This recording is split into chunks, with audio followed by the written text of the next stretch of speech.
This is Michael Swain, Executive Director of 4SA, with my colleague, attorney Daniela Ellerbeck, our in-house legal advisor. And we're here to give you an update on the happenings in Parliament around the Hate Crimes and Hate Speech Bill. Daniela, you were there, you were monitoring the proceedings. Why don't you give us perhaps a little bit of a background as to what happened and where things are at? So, Michael, Parliament met on the hate speech bill twice last week, on Tuesday, the 31st of January and Wednesday, the 1st of February. Now, perhaps before we look at what happened in these two meetings, let's start by recapping what this bill is about. To recap, this bill proposes making hate speech a crime for which you can go to jail for up to 8 years for. And hate speech, the bill in simple language says, is an expression that, one, is harmful or incites harm, two, promotes and propagates hatred against, three, a group of people specifically listed in the bill. Tell me then, this bill, this is proposing to make hate speech a crime, correct? This is not like the PAPUDA, which obviously has hate crime as a civil action. We're talking about criminal sanctions for hate speech, which is, as we know, a complete departure from what has been normal up until very recently in South African law, certainly ever since 1994. So maybe you could just give us some of the concerns that we have regarding this bill. So, Michael, you're correct. This would be a complete departure from how the Equality Act, or PAPUDA, the Promotion of Equality and Prevention of Unfair Discrimination Act, as it's also known, as you said, deals with hate speech, because PAPUDA is a civil remedy. So the aim there is education, you can be ordered to apologize, pay a fine. The court has very creative remedies under PAPUDA that it can propose. So, for example, I think it was in the case of Alapi Kumalo, he was ordered to go stay with people that he had said hateful things about, had expressed hate speech about. And that completely reformed the way he thought about these people. This bill, however, will be the full penal sanction of the state, so the full criminal law mechanism of the state, and you can go to jail for up to 8 years for. So obviously, if you're saying that you can go to jail for up to 8 years for a crime, it's very important how that crime is defined. And as we've said, in simple terms, the bill defines hate speech as an expression that is harmful or incites harm, two, promotes and propagates hatred against, three, a group of people specifically listed in the bill. So we see that a lot depends on how harm is defined, how hatred is defined, and which groups of people are listed in the bill.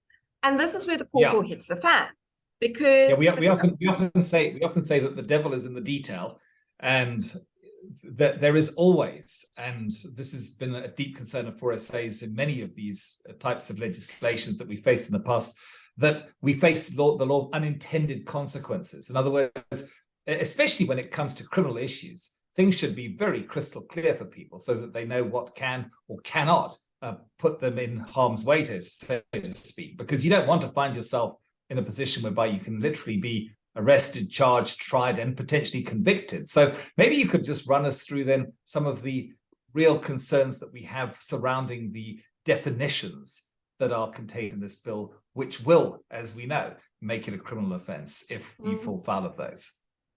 No, Michael, you're completely right, because you don't want to end up in jail for up to 8 years for something that you posted on Facebook that you had no intention or no knowledge of. Oh my gosh, this is actually hate speech according to this bill. And as we've said, the problem is how the bill defines hate speech, because we see that hate speech is dependent on the definition of harm, the definition of hatred, and which groups of people are specifically listed in the bill, because these are the three elements that the bill gives for the crime of hate speech. And the bill hits the fan with how these terms are defined, because we see that, for example, the bill, when it defines harm, includes substantial emotional, psychological, physical, social, economic harm that objectively and or severely undermines the human dignity of the individual group that the speech is targeted against and promotes and propagates hatred against them. Now, this is a mouthful, so let's break it down. Let's first look at the types of harm which can make you guilty of this crime. So we've got emotional harm, which is different to psychological harm. I want to point out emotional harm is hurt feelings. Psychological harm, for example, would require a medical practitioner, such as, for example, a psychologist or psychiatrist, to evaluate you and give a diagnosis that this person's words have caused you to suffer from this psychological condition. Again, emotional harm is feeling. So what we're talking about is sending someone to jail for up to 8 years for words that could have substantially hurt someone's feelings. And that brings me to the second problem, which is the degree of harm being posed. Again, 8 years is a very, very harsh sentence if we're just looking at the fact that you said something. And the degree of harm required isn't gross, which one might expect given the heavy jail sentence.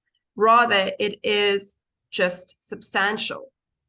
And I think that's important to point out here for viewers that the state isn't required to prove that your words caused actual harm in the real world. So that Michael said something and Daniela is now, as a result, actually suffering from PTSD, as per the psychiatrists that have evaluated her. It is entirely theoretical. So the entire question becomes, could Michael's words possibly have resulted in substantial emotionally hurt feelings for Daniela?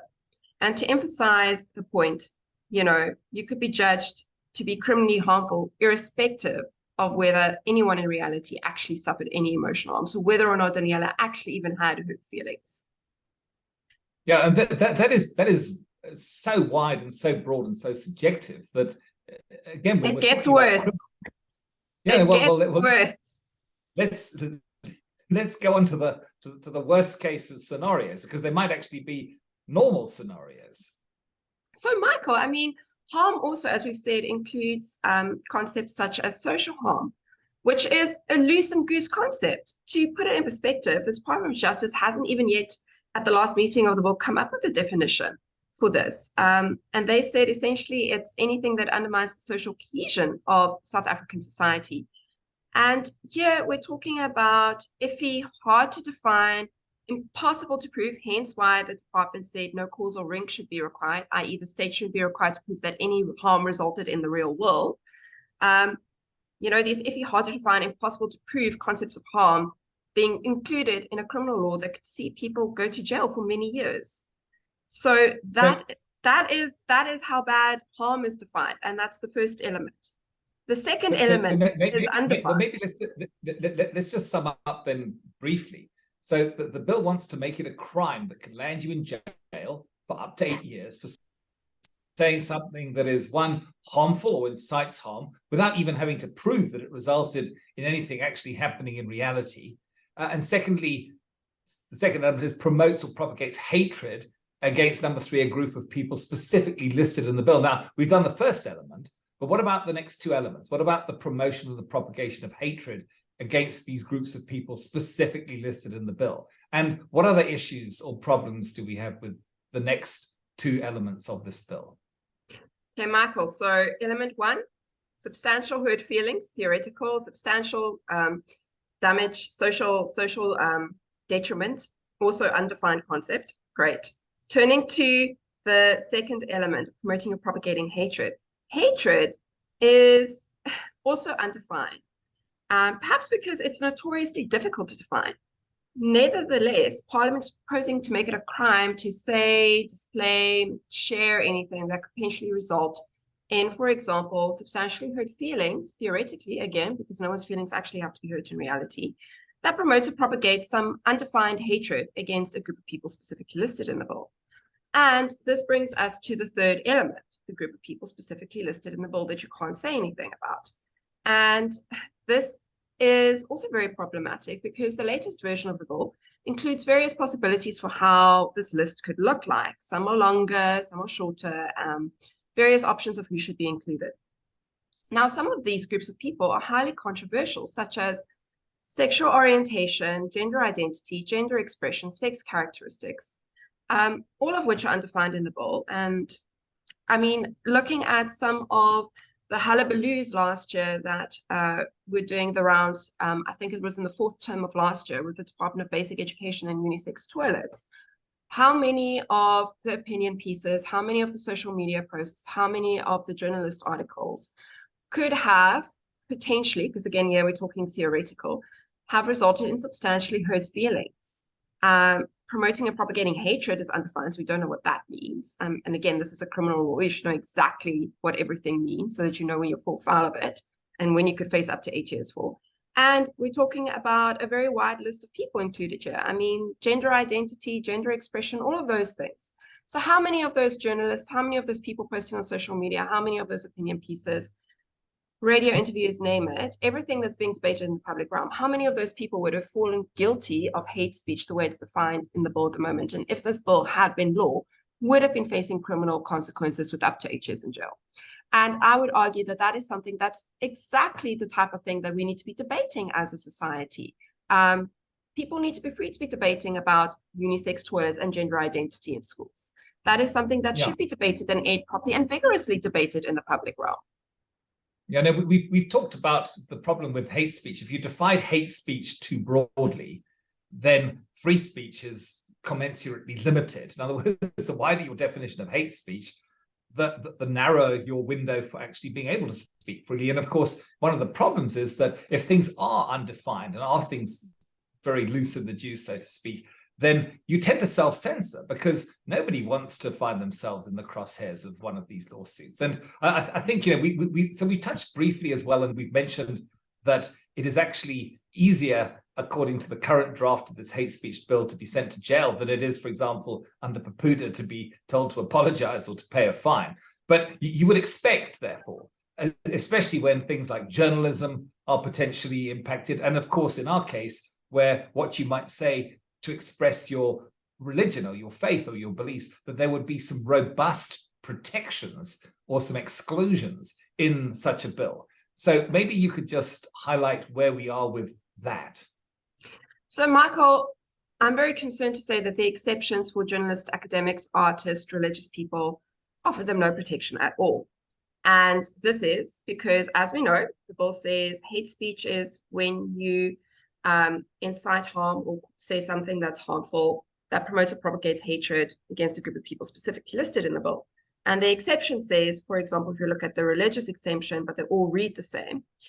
So a person who in good faith shares a religious belief, or a journalist who in good faith writes an article, or an academic who in good faith writes a journal paper, is not guilty of the crime of hate speech unless what he says advocates hatred, which our constitutional court has said can be understood to mean the same thing as promoting or propagating hatred, that constitutes incitement to cause harm against a group of people specifically listed in the bill.